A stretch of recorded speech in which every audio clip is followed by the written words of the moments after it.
இயேசு விடுவிக்கிறார் ஊழியங்களின் சார்பாக உங்களுக்கு எங்கள் காலை வணக்கத்தை தெரிவித்துக் கொள்கிறோம். இந்த நாள் இனிய நாளாய் அமைந்திட வாழ்த்துகிறோம். தேவ திட்டத்தின்படி நடைபெற்று வரும் ஆசீர்வாதமான தமிழ்நாடு ஜெப யாத்திரை இன்றோடு 13 நாட்கள் நிறைவு பெற்று 14வது நாளாக கோவை மாவட்டத்தில் நடைபெற்று வருகிறது. நேற்றைய தினம் திருப்பூர் மாவட்டத்தில் நடைபெற்ற ஜெப யாத்திரையை ஆண்டவர் அபரிவிதமாக ஆசீர்வதித்து கொடுத்தார். அதன் தொகுப்பை இப்பொழுது நாம் காண இருக்கிறோம். ஒவ்வொரு பகுதியையும் கவனமாக பார்த்து திருப்பூர் மாவட்டத்திற்காக நேரம் எடுத்து ஜெபியுங்கள். இதோ திருப்பூர் மாவட்டம் ஆசீர்வாதமான தமிழ்நாடு நிகழ்ச்சி. இந்தியாவின் பின்னலாடையின் தலைநகரம் என்று அழைக்கப்படும் திருப்பூர் தமிழகத்தில் தொழில் வளம் அதிகமாக உள்ள மாவட்டங்களில் ஒன்று ஆகும். கோவை மற்றும் ஈரோடு மாவட்டங்களில் இருந்து சில பகுதிகள் பிரிக்கப்பட்டு திருப்பூரை தலைநகரமாக கொண்டது. திருப்பூர் மாவட்டம் 2008ஆம் ஆண்டு அக்டோபர் மாதம் உருவாக்கப்பட்டது. தொழில் வளர்ச்சியில் கோவையை போன்றே முன்னிலை வகிக்கிறது திருப்பூர். பனியன் நகரம் என்று பேசும் அளவுக்கு பனியன் மற்றும் அதை சார்ந்த தொழில்கள் அமோகமாக நடைபெறுகிறது. திருப்பூரில் சுமார் 6 லட்சத்துக்கும் அதிகமான பேர் பனியன் தொழிற்சாலையில் வேலை பார்க்கிறார்கள். பாத்திர தொழிலும் இங்கு சிறப்பாக நடைபெற்று வருகிறது. சில பகுதிகளில் காற்றாலை மூலம் மின்சாரம் தயாரிக்கப்படுகிறது. ஒரு சில இடங்களில் அரிசி ஆலைகள், கோழிப்பண்ணையும் அட்டைப்பெட்டி செய்யும் தொழிற்சாலைகளும் காணப்படுகிறது.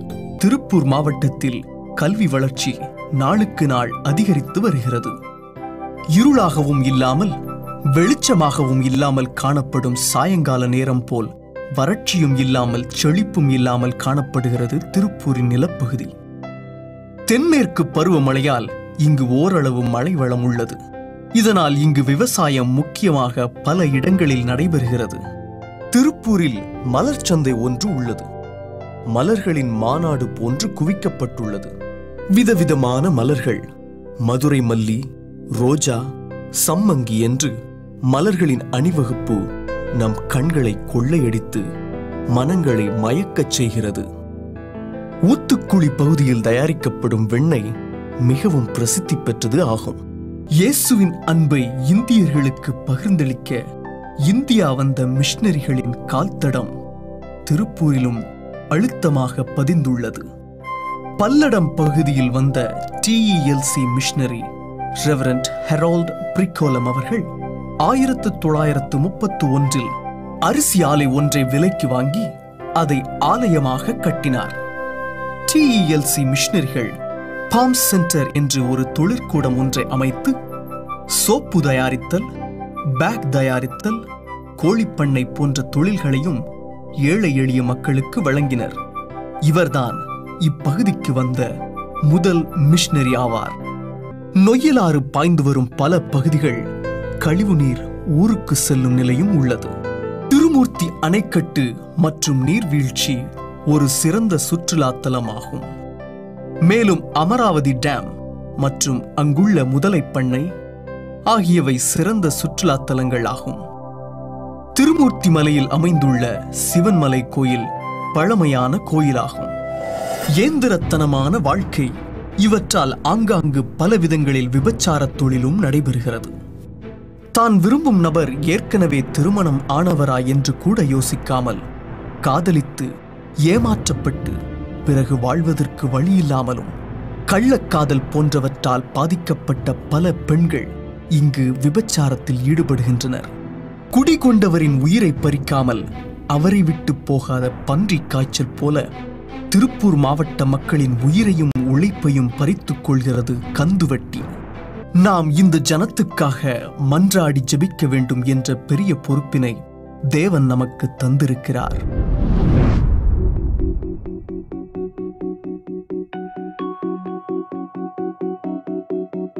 திருப்பூர் மாவட்டத்தில் பெரிய எழுப்புதல் கடந்து வரும்.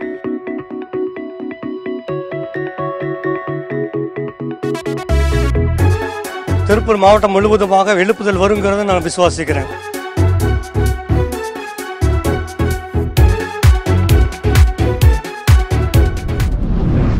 பிரியமானவர்களே, இயேசு கிறிஸ்துவின் நாமத்தில் உங்களுக்கு என் அன்பின் வாழ்த்துக்கள். தமிழ்நாட்டின் ஆசீர்வாதத்திற்காக நாம் தொடர்ந்து ஜெபித்து கொண்டே வருகிறோம். 13வது நாளாக திருப்பூர் மாவட்டத்திற்காக தேவ சமூகத்தில் ஜெபங்கள் ஏறெடுக்கப்பட்டது. இந்த மாவட்டம் முழுவதும் ஊடுருவி சென்று இந்த மாவட்டத்தின் ஆசீர்வாதத்திற்காக கருத்தாக ஜெபம் செய்திருக்கிறோம். திருப்பூர் மாவட்டம் என்று சொன்னவுடன் இது இந்தியாவுக்கே ஆசீர்வாதமாக இருக்கிற ஒரு மாவட்டம். இங்கே வெளிநாட்டுக்கு ஏற்றுமதி செய்யப்படுகிற அநேக உடைகள் இங்கே தயாரிக்கப்படுகிறது. அதற்கான பெரிய பெரிய ஃபேக்ட்ரிகள் இங்கே இயங்கி கொண்டிருக்கிறது. இங்கே லட்சக்கணக்கான மக்கள் பணி செய்து கொண்டிருக்கிறார்கள். திருப்பூரில் இருக்கிற ஒரு உடை தயாரிக்கிற கம்பெனிக்குள்ளே இருந்து கொண்டு தான் உங்களோடு நான் பேசி கொண்டிருக்கிறேன். ஜெபம் பண்ணுகிற ஆண்டவருடைய பிள்ளைகள் இந்த தொழிலில் ஈடுபட்டு கர்த்தர் அவளை ஆசீர்வதித்து உயர்த்தி வைத்திருக்கிறார். அது மாத்திரமல்ல, லட்சக்கணக்கான பேர் இதில் பணி செய்கிறார்கள். வட இந்தியாவிலிருந்தும் தொழிலாளிகள் வந்து இங்கே பணி செய்கிறார்கள். ஆனால் வேதனையான காரியம் என்னவென்றால், மதுபான கடைகளும் இங்கு தான் அதிகமாய் பெருகி அதிகமான வியாபாரம் மதுபான வியாபாரம் நடக்கிற செய்தியை கேள்விப்படும் போது ரொம்ப துக்கமான காரியம். காரணம், இங்கே சம்பாதிக்கிற பணத்தை எல்லாம் மதுபானத்திலே இந்த மக்கள் தொலைத்து விடுகிறார்கள். அநேகர் கடன் பிரச்சனையில் சிக்கி தவிக்கிறார்கள். சிலர் அதனாலே தற்கொலை செய்து கொள்ளுகிறார்கள். இந்த சம்பவங்களும் இந்த பட்டணத்தில் அதிகமாய் நடைபெறுகிறது. ஆகவே ஜனங்கள் மத்தியிலே ஒரு ஆவிக்குரிய மாற்றம் உண்டாகி அந்த பாவ கட்டிலிருந்து விடுதலை பெறவும், இங்கே வேலை செய்கிற பிள்ளைகள் வாங்குகிற கூலியை வைத்து ஒரு ஆசீர்வாதமான வாழ்க்கை வாழவும் நாம் கருத்தாய் ஜெபிக்கணும்.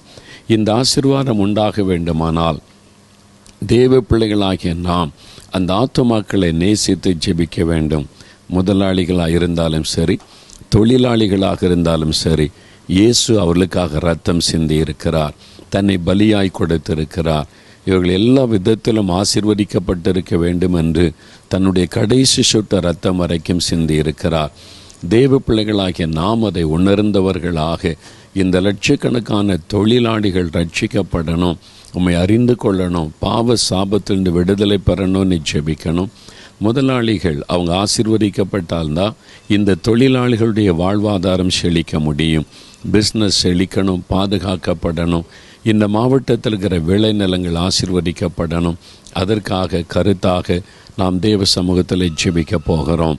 அது மாத்திரமல்ல, சபைகளுடைய பொறுப்பு தான் முக்கியமானது. இந்த சபைகள் இந்த பட்டணத்திற்காக மாவட்டத்திற்காக ஒவ்வொரு சம்பவங்களை அறிந்து ஜெபிக்கிற பொறுப்பை எடுத்துக்கொண்டால் ஒவ்வொரு மாவட்டத்திலும் கர்த்தருடைய ஆசீர்வாதமும் பாதுகாப்பும் கட்டாயம் இருக்கும். அந்த விழிப்புணர்வை சபையிலே கர்த்தர் உண்டாக்கவும், ஜெபிக்கிற சபைகளாக சபைகளை கர்த்தர் பெருக செய்யவும் நாம் கருத்தாக ஜெபிக்க வேண்டும். ஜெபம் பண்ணுகிற உங்களை ஆண்டவர் நேசிக்கிறார். ஆத்துமாக்களுக்காக பாரம் கொண்டு ஒரு பட்டணத்திற்காக மற்றவர்களுக்காக நீங்கள் கருத்தாய் ஜெபிக்கும் போது ஆண்டவருடைய உள்ளம் மகிழுகிறது என்பதை மறந்துவிடக்கூடாது. நெகேமியாவை குறித்து 1ஆம் அதிகாரத்தில் வாசிக்கும் போது தன்னுடைய தேசம் தன்னுடைய பட்டணத்தின் நிலைமைகளை அவர் அறிந்து தேவ சமூகத்தில் உட்கார்ந்து அழுது கதறி ஜெபிக்கிறதை 4ஆம் வசனத்திலே நாம் வாசிக்கிறோம். அவர் சொல்லுகிறார், நானும் என் தகப்பன் வீட்டாரும் பாவம் செய்தோம், அதனால தான் என் ஜனங்கள் சிறுமை அனுபவிக்கிறார்கள் என்று சொல்லி தன்னுடைய குறைகளை அறிக்கேட்டு அவர் ஜெபித்த போது தேவன் அந்த நெகேமியாவின் ஜெபத்தை கேட்டு இடிந்து கிடந்த எருசலேமை திருப்பி கட்டி எழுப்பும்படிக்கை செய்தார். உடைந்து கிடந்த வாழ்வாதாரங்கள் திரும்ப கட்டி எழுப்பப்படுகிறது. கர்த்தர் அவளை ஆசீர்வதித்ததை நாம் பார்க்கிறோம். நாம் ஜெபிக்கும் போது நம்முடைய தமிழ்நாட்டில் உடைந்து கிடக்கிற மக்களுடைய வாழ்க்கை திரும்ப கட்டப்படும். பாவத்தில் சாபத்தில் உடைந்து அழிந்து கொண்டிருக்கிற மக்களுடைய வாழ்க்கை ஆண்டவர் கட்டி எழுப்பி ஆசீர்வதிப்பார். 40 நாள் உபவாச ஜெப யாத்திரையில் 13ஆம் நாள் திருப்பூர் மாவட்டத்தில் வைத்து நடைபெற்றது. இம்மாவட்டத்தின் பல பகுதிகளிலிருந்து ஜெபிக்கிற ஜெப வீரர்கள் வாகனங்கள் மூலமாக கடந்து சென்று ஜெபங்களை ஏறெடுத்தார்கள்.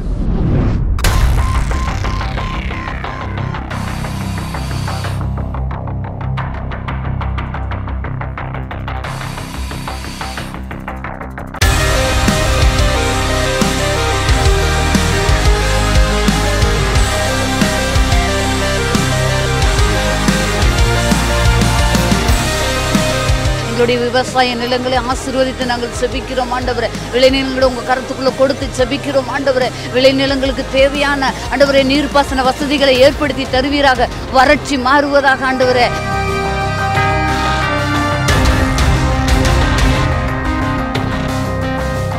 இந்த எழுப்புதலில் எங்களுக்கும் ஒரு பங்கு ஆண்டவர் ஏற்படுத்தி கொடுத்ததுக்காக ஆண்டவருக்கு நன்றி செலுத்துகிறோம். கண்டிப்பாக திருப்பூர் மாவட்டத்தில் மகாபெரிய ஒரு எழுப்புதல் வரப்போகிறது. இந்த ஜெப ஆத்திரையே ஒரு மிகப்பெரிய ஒரு எழுப்புதல் தான். எல்லா ஜனங்களுக்கும் நல்ல ஒரு ஆசீர்வாதம் கிடைக்க போகிறது. அப்பா, இந்த கிராமங்களில் எங்கள் திருப்பூர் பட்டணத்தில் இருக்கிற ஒவ்வொரு வாலிபர்களும் நசரேனாகிய இயேசுவின் நாமத்தினால தொடப்படுவார்களாக சுவாமி.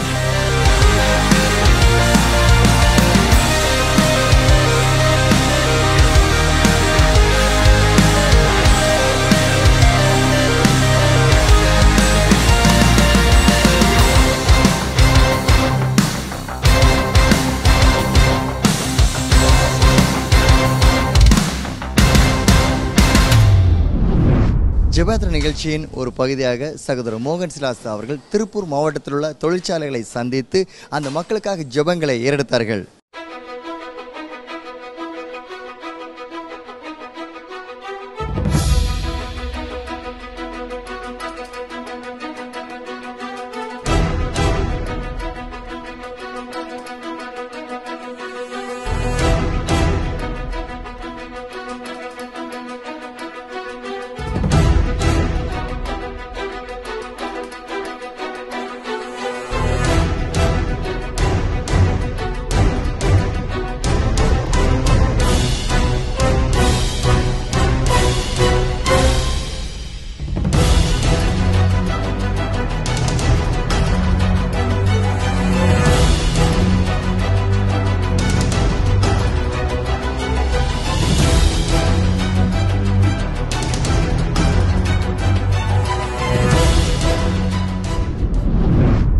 தேவனுடைய மகத்தான கிருபையினாலும் தேவனுடைய வல்லமையினாலும் இந்த ஜெப யாத்திரை ஒவ்வொரு நாளும் தேவன் அற்புதமாக நடத்தி கொண்டு வருகிறார். திருப்பூர் மாவட்டத்தில் இந்த ஜெப யாத்திரை நடைபெற்றது.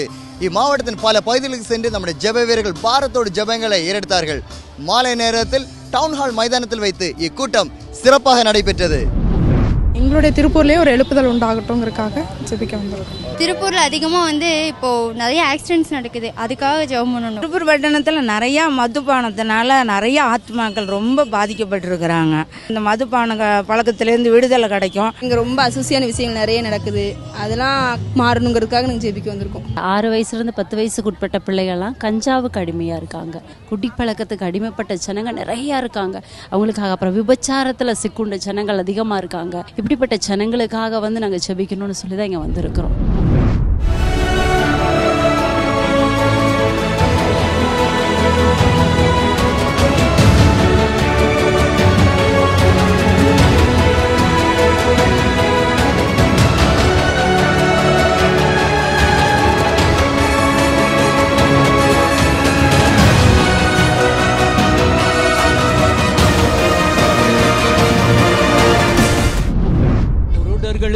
பார்வை கொடுத்த இயேசு நல்லவர், குஷ்ட ரோகிகளையும் சொஸ்தமாக்கிடும் இயேசு நல்லவர். குருடர்களுக்கு பார்வை கொடுத்த இயேசு நல்லவர், குஷ்ட ரோகிகளையும் சொஸ்தமாக்கிடும் இயேசு நல்லவர். முடவர்களையும் நடந்திட செய்த இயேசு நல்லவர், முடவர்களையும் நடந்திட செய்த இயேசு நல்லவர். முட்களின் நடுவே லீலியின் ரோஜா இயேசு நல்லவர், முட்களின் நடுவே லீலியின் ரோஜா இயேசு நல்லவர், இயேசு நல்லவர். எல்லாரும் சொல்லுங்க, இயேசு நல்லவர், இயேசு நல்லவர், இயேசு நல்லவர். எங்கள் இயேசு நல்லவர், இயேசு நல்லவர், இயேசு நல்லவர், இயேசு நல்லவர்.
ஆண்டவர் துக்கப்பட்டு நிற்கிறார். அப்போ அதற்கு நம்ம தான் வெட்கப்பட்டு ஆண்டவரிடத்தில் மன்னிப்பு கேட்கிறோம். ஆண்டவரை, கிறிஸ்தவர்களாகிய நாங்கள் பாவம் செய்து விட்டோம், எங்களை மன்னியும் ஆண்டவரை என்று நம்முடைய பாவத்தை நாம் அறிக்கையிடணும்.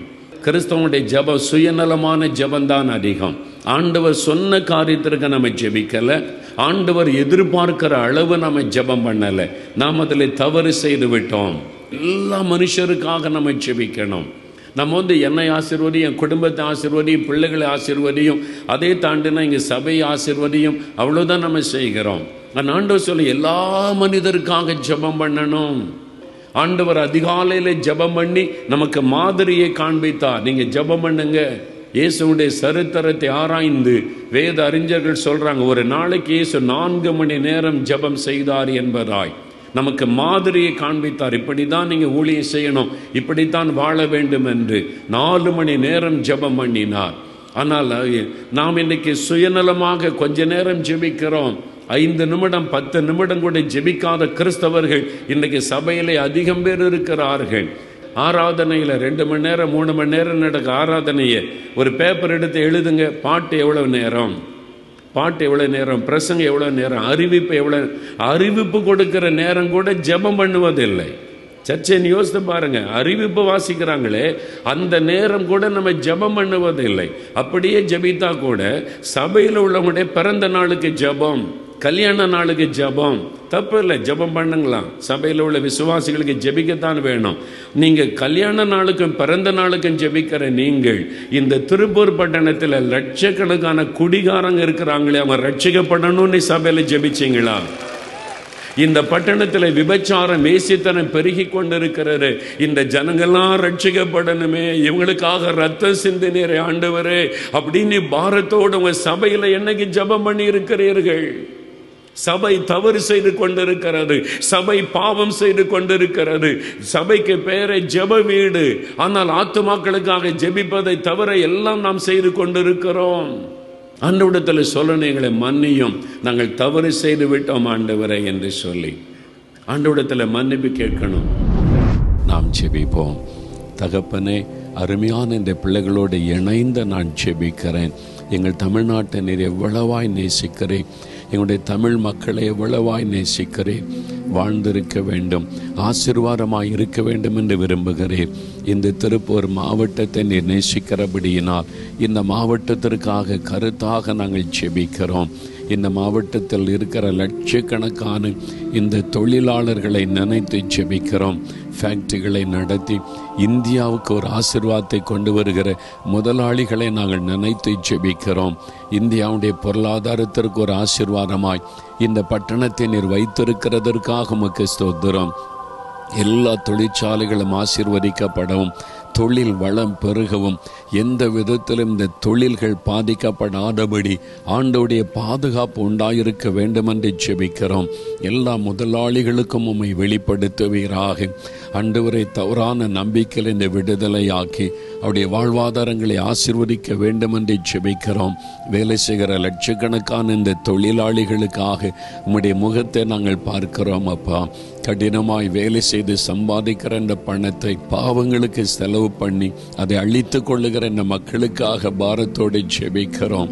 கல்வாரி சிலுவையில் அவர்களுக்காக ரத்தம் சிந்தினீரே, இந்த பாவத்திலிருந்து சாபத்திலிருந்து அவளை விடுதலையாக்க வேண்டும், அந்த பாவ பழக்கத்திலிருந்து விடுதலையாக்க வேண்டும். பணங்களை வீணாக்கி தங்களுடைய ஆத்மாவை அழித்து கொள்ளுகிற அவர்கள் ரட்சிக்கப்பட வேண்டும் என்று நாங்கள் ஜெபிக்கிறோம். அவருடைய மனக்கண்கள் திறக்கப்படட்டும், ஒவ்வொருடைய உள்ளத்திலும் ரட்சிப்பின் சந்தோஷம் வரட்டும்.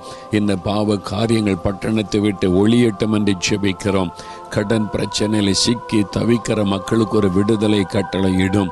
ஆண்டவரே, தற்கொலை எண்ணத்தோடு கூட தற்கொலை பண்ணுகிற ஆத்துமாக்களுக்காக மன்றாடி ஜெபிக்கிறோம். இனிமேல் அந்த முடிவு எடுக்காதபடி தற்கொலை தூண்டுகிற பொல்லாத ஆவியின் கிரியைகள் அழியட்டும். ஒரு பெரிய ஆவிக்குரிய மாற்றம் இந்த பட்டணத்தில், இந்த மாவட்டம் முழுவதும் உண்டாகட்டும். தகப்பனே, இந்த மாவட்டத்தில் இருக்கிற விளை நிலங்கள் ஆசீர்வதிக்கப்பட ஜெபிக்கிறோம். நிலங்களுக்கு ஏற்ற தண்ணீர் வசதி உண்டாக்கி தாரும். ஏற்ற காலத்தில் நல்ல மழையை தாரும். விளைச்சல்களை பெருகும்படிக்க செய்யும். விவசாயிகளுடைய வாழ்க்கை ஆசீர்வதிக்கப்பட்ட உயர்த்தப்பட வேண்டுமாய் ஜெபிக்கிறோம். இன்றைக்கு அவர்கள் என்ன தேவையில் இருக்கிறார்களோ அந்த தேவைகள் சந்திக்கப்படட்டும். இப்பொழுது யார் வியாதி பலவீனத்தில் கஷ்டப்படுகிறார்களோ இயேசுவின் நாமத்தில் அவர்கள் சுகமாக்கப்படட்டும். அவருடைய சிறையிருப்புகள் மாறட்டும். அவருடைய வாழ்க்கையிலே நன்மையும் ஆசீர்வாதம் உண்டாகட்டும். அவளை பயப்படுத்துகிற காரியத்தில் விடுதலை கொடுத்து ஆசீர்வதியும். ஆண்டவருடைய கரம் தொடுகிறதற்காய் ஆசீர்வதிக்கிறதற்காக உமக்கு ஸ்தோத்திரம். தொடர்ந்து ஆண்டவரே, நாங்கள் தமிழ்நாட்டுக்காக இடைவிடாமல் ஜெபிக்க கிருபையும் பலனும் கொடுத்து வழி நடத்தும். இயேசு கிறிஸ்துவின் நாமத்தில் ஜெபிக்கிறோம் பிதாவே. ஆமேன், ஆமேன். இது நாள் வரைக்கும் சுயமாக நான் ஜெபிச்சுட்டு இருந்தேன். இந்த கூட்டம் வந்து எனக்கு ரொம்ப மிகுந்த ஆசீர்வாதமாக இருந்துச்சு. இதன் மூலமாக தேசத்துக்காக ஜெபிக்கிறதுக்காக கடவுள் ஒரு ஆத்தும பாரத்தை எனக்கு கட்டளையிட்டார். இதன் மூலமாக நாங்கள் தேசத்துக்காக எப்படி ஜெபிக்கலான்னு நிறைய கற்றுக்கிட்டோம். தேசத்துக்காக, தமிழ்நாட்டுக்காக நான் ஜெபிக்கணுங்கிற ஒரு வாஞ்சை வந்தது. பிறருக்காக, இந்திய தேசத்துக்காக ஜெபிக்கிறதற்கும் கற்றுக்கொண்டோம்.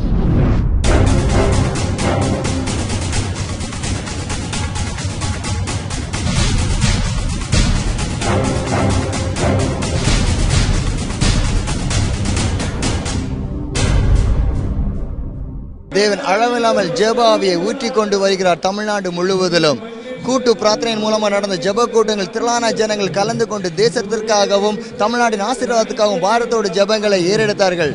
திருப்பூர் மாவட்டத்தில் நடந்த ஜெப கூட்டத்தில் திரளான ஜனங்கள் கூடி வந்து ஜெபித்தார்கள். இடம் கொள்ளாத அளவுக்கு கூட்டம் பெருகியது. மதில்கள் மேலும், மரங்கள் மேலும், கட்டிடங்கள் மேலும் இருந்து ஜனங்கள் பாரத்தோடு தேசத்துக்காக ஜெபங்களை ஏறெடுத்த போது தேவன் தம்முடைய ஜெபாக்கினை இன்னும் அளவில்லாமல் நம் தேசத்தில் ஊற்றப் போகிறார். நிச்சயமாக ஒரு மாபெரும் எழுப்பல் தமிழ்நாடு முழுவதும் எங்கிலும் வரப்போகிறது. அருமையான விசுவாசிகளே, இந்த நாளின் நிகழ்ச்சி உங்களுக்கு ஆசீர்வாதமாக அமைந்திருக்கும் என நாங்கள் விசுவாசிக்கின்றோம். இன்று கோவை மாவட்டத்தில் நடைபெற்று வரும் ஜெப யாத்திரைக்காக தொடர்ந்து ஜெபியுங்கள். மாலை 6 மணிக்கு நடைபெற உள்ள கூட்டு பிரார்த்தனையில் கலந்து கொண்டு உங்கள் மாவட்டத்திற்காக ஜெபிக்க திரண்டு வாருங்கள். பிதாவாகிய தேவனுடைய கிருபையும் இரக்கமும் உங்கள் அனைவரோடும் இருப்பதாக. ஆமீன்.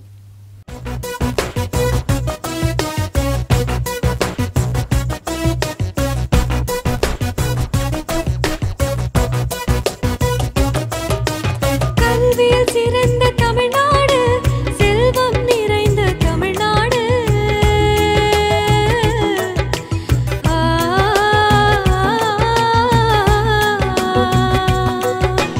கல்வியில் சிறந்த தமிழ்நாடு, செல்வம் நிறைந்த தமிழ்நாடு, நீதியில் சிறந்த தமிழ்நாடு, பாரினில் உயர்ந்த தமிழ்நாடு, பாரினில் உயர்ந்த தமிழ்நாடு, மாறப்போகுது தமிழ்நாடு, மாறப்போகுது தமிழ்நாடு, மாறப்போகுது தமிழ்நாடு, மாறப்போகுது தமிழ்நாடு, ஆசீர்வாதமான தமிழ்நாடு, ஆசீர்வாதமான தமிழ்நாடு, ஆசீர்வாதமான தமிழ்நாடு, ஆசீர்வாதமான தமிழ்நாடு.